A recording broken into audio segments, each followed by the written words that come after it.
I believe in advocating using grassroots efforts, authentic engagement, and unyielding commitment, and those being the true catalysts for effecting lasting change. Those are essential in passing a bright, shining torch to the next generation.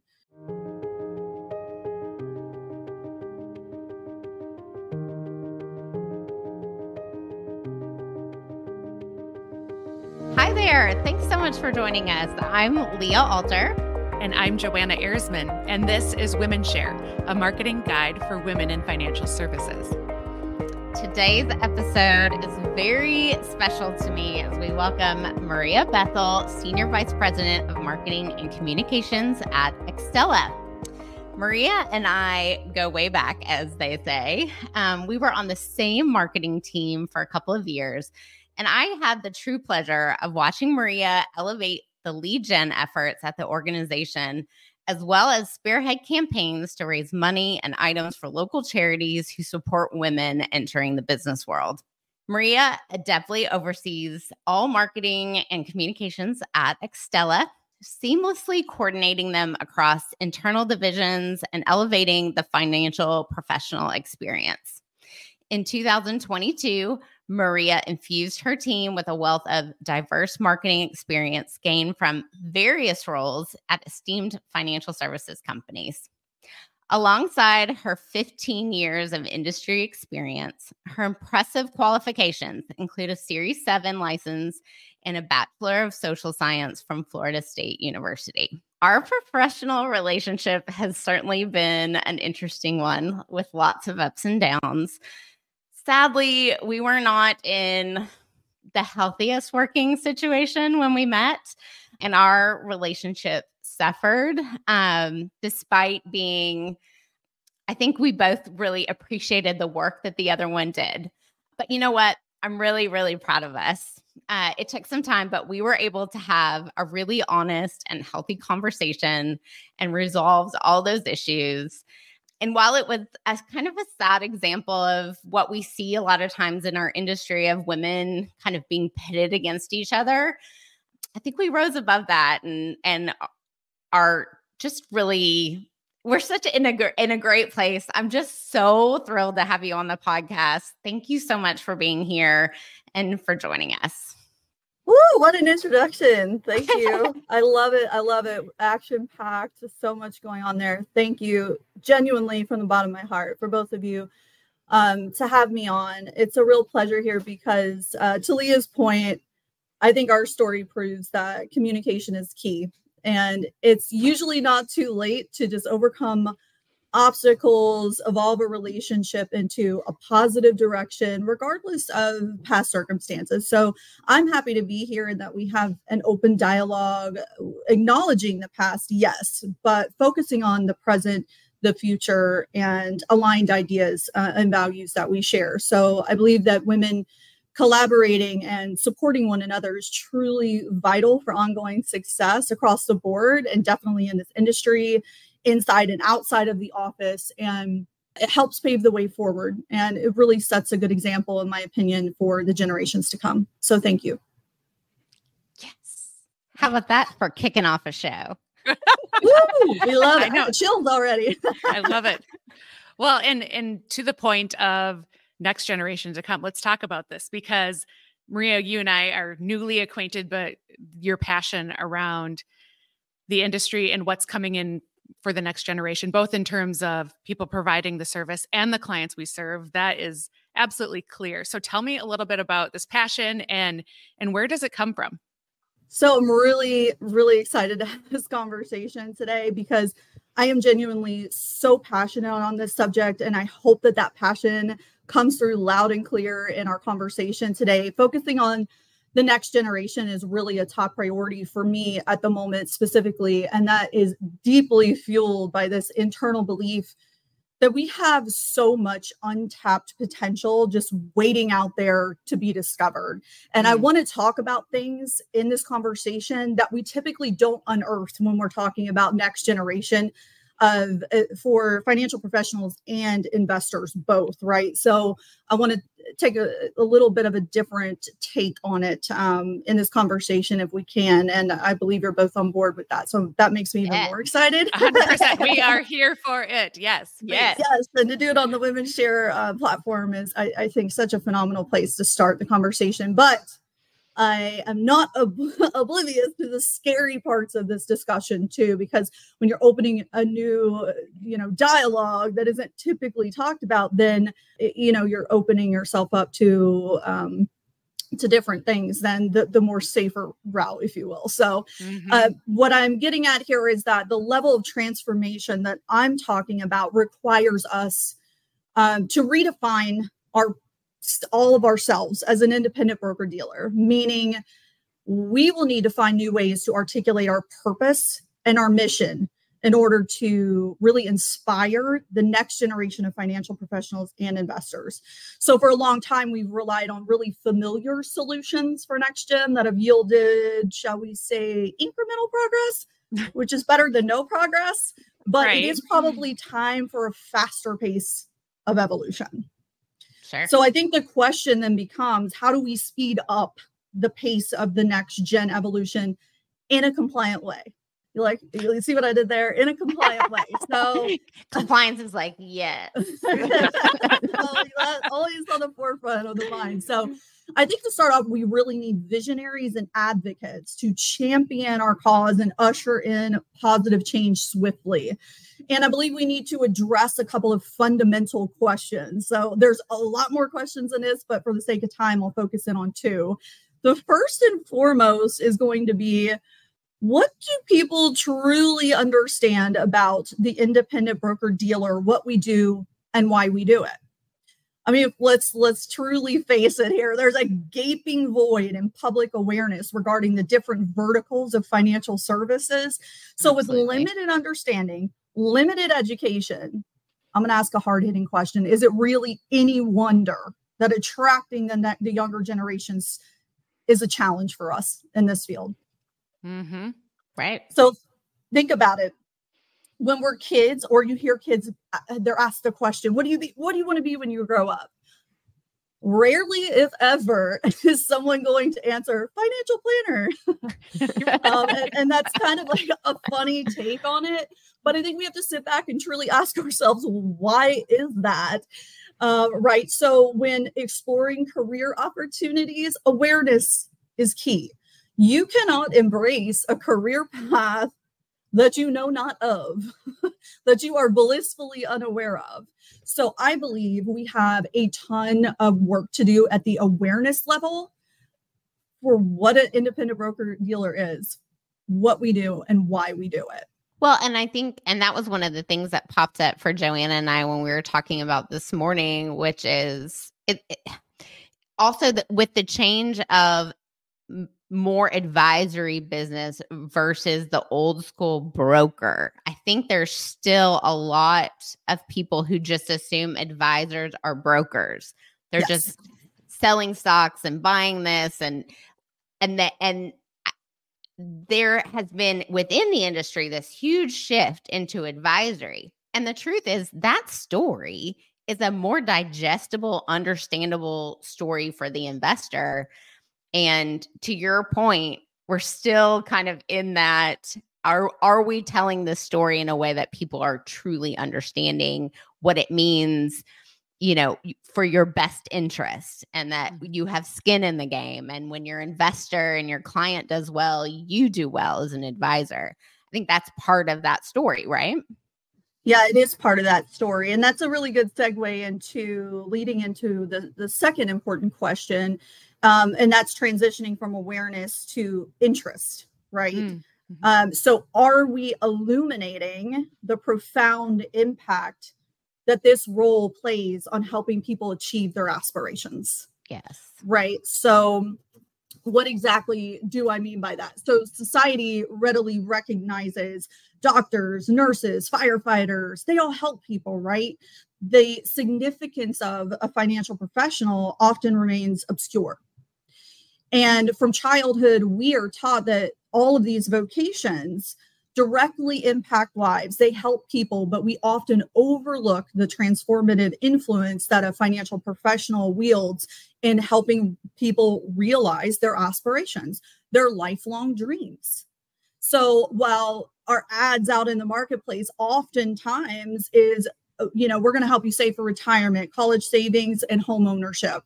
These are the predominant things you see out there in the marketplace as how a financial advisor is going to help you, right? But I would say that our dreams as Americans have evolved so much over the last couple of decades, especially. We're encompassing now a multitude of different ambitions and dreams that go well beyond just retirement planning. Those dreams are going to range anywhere from starting a business to supporting family members, to supporting charitable causes, or even just traveling and experience the world and the cost associated with that type of dream. So what I'm getting at is that each individual harbors a unique dream. And it's high time, at least in my opinion, that financial professionals are presented as more than just number crunchers, but also enablers of dreams and aspirations. I love that. And Maria, you said, I hope people pick up on your passion around this. I mean, how can you not? And I think that's actually something we have in common, the three of us on this show today, is wasn't aware of financial services really as an industry growing up, coming into college, that sort of thing. Ended up in this industry almost by happenstance. But once I was in, I was hooked when you see the power of the impact on people's lives, right? And that's meaningful and motivating. So I just love that. And yeah, I agree. I am behind you in this cause. Well, and that whole idea too of like a financial advisor is only for rich people, and I'm not rich, so I don't need a financial advisor. There's a lot of people where that sentence just makes sense. Yeah. And you nailed it on the head. There is that mindset out there still. And it really teaches, well, I don't have millions of dollars, so I don't need an advisor, or I can do everything myself, so I don't really understand the advantages of having one. But yeah, there's so many ways and opportunities that an advisor can help you with that are kind of go under the radar a little bit. And if we shine a light on it, I think it opens the doors to a lot more opportunities. Absolutely. You said my favorite thing, shine a light on it. Joanna hears me say it all the time. That's how we affect change. So I know that there are some things going on behind the scenes. So you're taking this passion. What are you currently working on in regards to Next Gen and what's coming? I'm really excited. And while I can't divulge every single detail, I can share that we've dedicated time and resources into a very comprehensive marketing strategy that really aligns with the themes that we talked about today. And it was important that our approach integrated real world tactics. So our roadmap was uniquely designed to include engaging discussions, interactive panels, specialized focused sessions at upcoming events that we have, social media campaigns, collaborations with educational institutions, both at the high school and the college level, strategic media placements, and thought leadership content. We do have an upcoming blog series that's going to be starting to roll out in April, as well as venturing into podcast dialogues like this one here with WomenShare to really propel us forward. Because in my opinion, we really need to meet people where they are and communicate using platforms that the next generations are using. So I have noticed in some conversations, there seems to be this prevailing notion that substantial marketing budget is a requisite to really drive progress into the next generation dialogue. Yet I really tend to buck against and challenge this notion because I don't necessarily believe that's the case. I believe in advocating using grassroots efforts, authentic engagement, and unyielding commitment. And those being the true catalysts for affecting lasting change. Those are essential in passing a bright, shining torch to the next generation. It's our job to do that, and it's our job to do it well. And while that's not written probably in anyone's job description, maybe it should be. because we have a level of responsibility, or we should want to have a level of responsibility in leaving everything better than even how we found it. While I believe that all of this that we discussed so far really helps pave the way forward, I do equally believe that this type of transformation will require our industry to really unite and work together for the greater good. That's I can't wait to see how this plays out and what you're doing at Axtella to really advance this. And I can't help but be kind of amazed, and maybe it's like selection bias on this podcast, but that theme of the guests on WomenShare having this passion around reaching the next generation, opening the opportunities to a more diverse and inclusive talent base to reflect who it is that we are today serving and will only continue to serve more of. So it sounds like that's right in line with what you're doing. Although, okay, so nod to our compliance friends. I have so many questions around approved platforms that we probably can't get into, but I'm like, did you crack the code on getting more social media platforms? Look at her face. For your marketing can tell program? that she has. If so, we need to have you back for a masterclass on that for marketers. We may have. And while we still have some moving pieces, I will say I look forward to the end of Q2, beginning of Q3. That's awesome. If we're going to change the game, we have to communicate how the next generations are communicating. And we have to be a little bit cooler, as cheesy as that sounds. I am reminded daily by my 2 teenage sons that I am not cool enough, right? So in their opinion, so they have to help me out here sometimes. And that's okay. I fully embrace it. I accept it. But I also know that it is part of our job. If we're going to sit here and talk about next generations, then you have to find out how to improve your cool factor, because it's part of the gig. It's part of the gig, and you got to be on platforms that they are using, and they are not. Well, and Facebook I think mostly, and I think we've seen the power of Gen Z already, right? Just in different avenues. We don't have to like go down those rabbit holes whatsoever, but in terms of pop culture and politics and all of that, like Gen Z they are here. Like they're not going to just kind of go with the social norms that they have been handed. Gen X and millennials, we're a little like more go with the flow. Whereas Gen Z has kind of said, we want change. We want things to change. And I love that you guys are meeting them where they're at, and they love that. Right. We have seen that proven over and over again, that they respond really well when time and effort is taken to reach them. Yeah. And we have to, and myself included when I say this, right, we have to get out of this mindset, this mentality that these generations are just going to morph into who we were at some point in time and how we are. We must morph into them, not the other way around. And that takes a lot of work on our end, right? You can't avoid that. It takes work. It takes effort.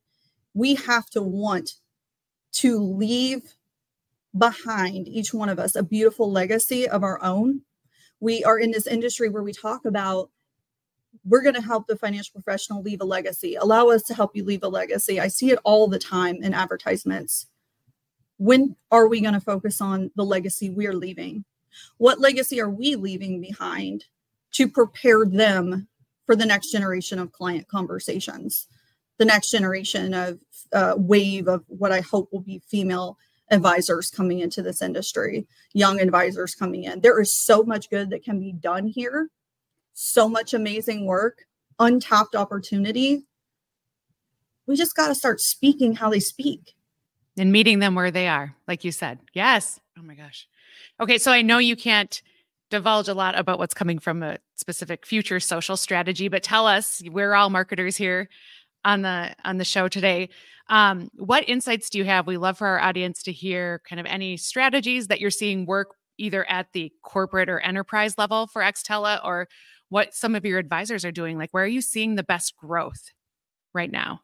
Yeah, that's a good question. So I'll give 4 high-level strategies today. So 1, I'm going to say embrace the fundamentals.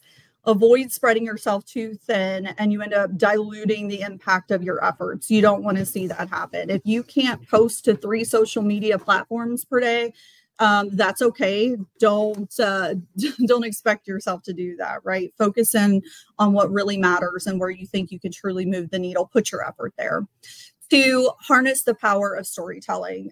We each hold this really unique perspective and have storytelling ability. Whether you consider yourself a creative or not, you have storytelling ability. Fearlessly sharing your stories in a compliant way on both corporate and advisor platforms is crucial to success. 3, embrace the visual realm. We live in a time where attention spans are diminishing. We all know that. So capitalize on the effectiveness of videos and visuals. Things that Instagram and TikTok have taught us is that this is where the generations are at. This is how they're communicating. They are doing that through visuals more and more and more. That's what you need to be doing, embracing the visual realm. 4, and potentially the most important to thread into the conversation we've had today, it's balancing the needs of your current clientele with those of the next generation. Those 2 types of clientele often require distinct communication approaches and meeting styles. And even building trust can vary significantly between those 2 generations. Those are good. Yeah. Well, and it's funny. I have, some friends and family who listen to the show that are not in the industry. So I'm going to have to explain to them the compliance part. Like, why are you all joking about compliance all the time? They're like, that's not funny at all. We're like, yeah. You're like, if you know, you know. Yeah. Yeah. If you know, you know. Yeah. Well, and have you seen, I think it's just been interesting and over the course of my career and personally seeing people getting more comfortable sharing their personal story and kind of this authenticity back to the storytelling and even the visual component of that you mentioned of like embracing, video or photos and that sort of thing. And it's usually the intersection of those 2 things where it's you're showing up in a very human way and telling your story and using those personal visuals that I've personally seen. That's when you get the most engagement because, at the end of the day, people buy from people, not buy, or people want to work with people. And so I just think that's really smart. And I've seen more and more advisors get comfortable with embracing that. Whereas at first they weren't very comfortable with it. And it's not always easy, but it's so important that human connection, building trust through showing up as yourself is so powerful. Yes, it is.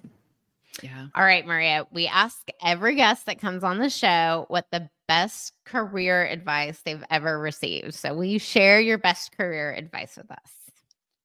Yeah. So, gosh, I feel lucky to have had so much good career advice over the years, but I would say the one that stands out to me throughout the course of time is to speak up. Always be respectful to others when you're speaking up, but don't be afraid to let others hear your voice. Be courageous. I love that. Like, do you have any cues? I'm just thinking, I'm actually replaying situations in my life where I know when I probably should speak up. There's something going on in my head, or like, is there an emotion that comes to mind when you're like, this is a time when I should speak up? Or like, how do you discern this is my moment versus this is a sit back and think? I love this question, and some people might love this answer, some people might not. But I believe you need to be able to read the room. If somebody's in a bad mood, that is not your moment to speak up. Not because your voice is not, valuable that moment. It's because you want to make sure that other person is in a state of mind they can receive what you have to say. Do you need to set that as a one-on-one meeting? Is this something that you can deliver in a group setting? Be sure that you are aware of the space that you are in. And the other piece to that, I would say, I'm a very strong believer in following your gut and your intuition, because it'll never fail you. If you get that gut check, that feeling, you're like, okay, this is it. don't let fear get in the way now. Don't let fear make a decision for you and put, a mouth muzzle over your mouth, and allow that moment to flow naturally. And if you get a gut check the other way where you feel like this is not the right time for that person. So you want to make sure that it's good timing for you and the person you need to send that message to. Amen. Joanna knows how much I love a good gut check. Yes. Well, and I think what I've observed too, and this is actually as I moved into more senior roles, what was fascinating to me is how often the meeting after the meeting happened because people were not on the same page. And where I got more comfortable was being okay, potentially asking what might be perceived as, well, you should know that. Like, that's a dumb question because never received that feedback when I asked it. And in fact, most people are like, I'm so glad you said that because we were not aligned or we were not on the same page. So I think it is, like you said, getting past the fear. It's getting past the fear of how you will be perceived for asking questions or speaking up as well. So love it. Love it. Balance wisdom with your intuition, if I had to put it in one sentence. Oh, yes. That's good. That's great. That's great. Well, Maria, this has been wonderful. So now that you've got people hooked and they will absolutely be wanting to see what Xtella is up to and how you are bringing this strategy to life, how can our listeners find out more about Xtella and connect with you? So they can head on over to our brand new public facing website, and that's www.axtella.com, AXTELLA, or you can find me on LinkedIn and send a connection request. I'm happy to connect. Excellent. And we'll make sure all of that is linked in the show notes, including your LinkedIn profile. So awesome. Perfect. Thank you. Yeah, absolutely. Thank you for giving me the opportunity to voice all of this passion here in one place, because I know it's just a lot. No, this has been such a fantastic conversation, and we just thank you so much for being here and sharing such an important topic like next gen and your passion around it. I know that it is going to inspire a lot of people, not just the ones that are listening to the show, but what you all are doing at Axtella. And, on a personal front, it's just so amazing to see you in your element and thriving. And I just love it. I have loved having you on the show. I hope you'll come back. I would be honored, and it blesses my heart to see you thrive and to have a good co-host and everything that you've achieved and accomplished. I can't thank you enough for inviting me and letting me have this platform to speak about a topic that means a lot to me, and I know means a lot to our firm. Oh, that's wonderful. Well, thank you. Thank you. That is our show for today. If ours is a mission that you would like to share in, please subscribe to our podcast on your favorite platform. With that, I'm Joanna Ehresman. And I'm Leah Alter, and we'll catch you on the next episode of WomenShare.